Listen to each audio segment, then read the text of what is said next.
साम्राज्य न्यूज, सामान्यांचा असामान्य आवाज।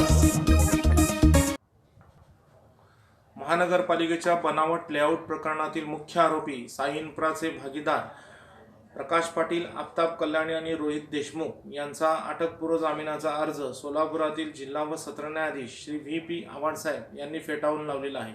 याबाबतची फिर्याद महानगरपालिकेचे ज्युनियर इंजिनियर महेश क्षीरसागर यांनी सदर बाजार पोलीस स्टेशनला दिली असता पोलिसांनी सदर आरोपींच्या विरोधात भारतीय दंडविधान कलम 420, 465, 468, 471, 120 ब सह 34 प्रमाणे गुन्हा दाखल केला होता।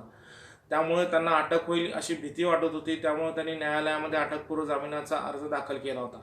प्रामुख्याने त्यांच्यावर आरोप असा होता की मौजे सोरेगाव येथील गट नंबर 12-1-ब-7 ही जागा साई इन्फ्राचे भागीदार म्हणजेच हे 3 लोक प्रकाश पाटील, आफताब कल्याणी आणि रोहित देशमुख यांच्या मालकीची होती। ती जागा त्या लोकांनी विकसित करण्यासाठी या ठिकाणी घेतलेली होती।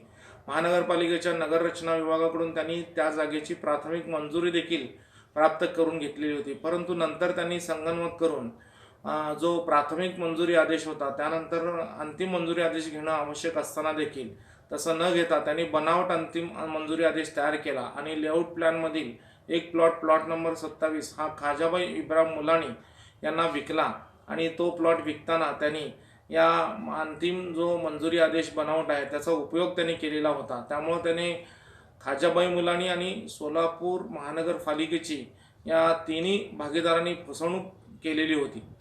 खरं तर वास्तविक पाहता याबाबत ज्यावेळेला फसवणुकीची फिर्याद देण्यात आली त्याबाबतचे सर्व कागदपत्र या ठिकाणी पोलिसांनी तपासामध्ये हस्तगत केलेले होते। ते सर्व कागदपत्र प्राप्त करून सरकार पक्षातर्फे या ठिकाणी युक्तिवाद करण्यात आला की अजून या आरोपींची पोलीस कोठडीची आवश्यकता आहे, कारण त्यांच्याकडून बनावट विकसन परवाना प्राप्त करावायचा आहे। तो बनावट आदेश त्यांनी कुठून बनवला, कोणाकडून बनवला, त्यासाठी काय साहित्य वापरले याचा तपास करावायचा आहे। त्यानंतर इतर सर्व कागदपत्रे त्या ठिकाणी हस्तगत करावायचे आहेत। आणखी किती प्लॉटची विक्री या व्यक्तींनी या बनावट अंतिम मंजुरी आदेश जो आहे त्याचा वापर करून केलेली आहे याचा तपास करावायचा आहे। त्यामुळं या आरोपींची पोलीस कोठडीची आवश्यकता आहे। तसेच महानगरपालिकेचा नियम आहे की अंतिम मंजुरी आदेश प्राप्त केल्याशिवाय प्लॉटची विक्री करता येत नाही। असं असताना सुद्धा अंतिम मंजुरी आदेश न घेता त्यांनी अंतिम मंजुरी विकसन परवाना देखील प्राप्त करून न घेता त्यांनी सदरचे प्लॉटची विक्री केलेली आहे। त्यामुळं ग्राहकांची आणि महानगरपालिकेची या लोकांनी फसवणूक केलेली आहे।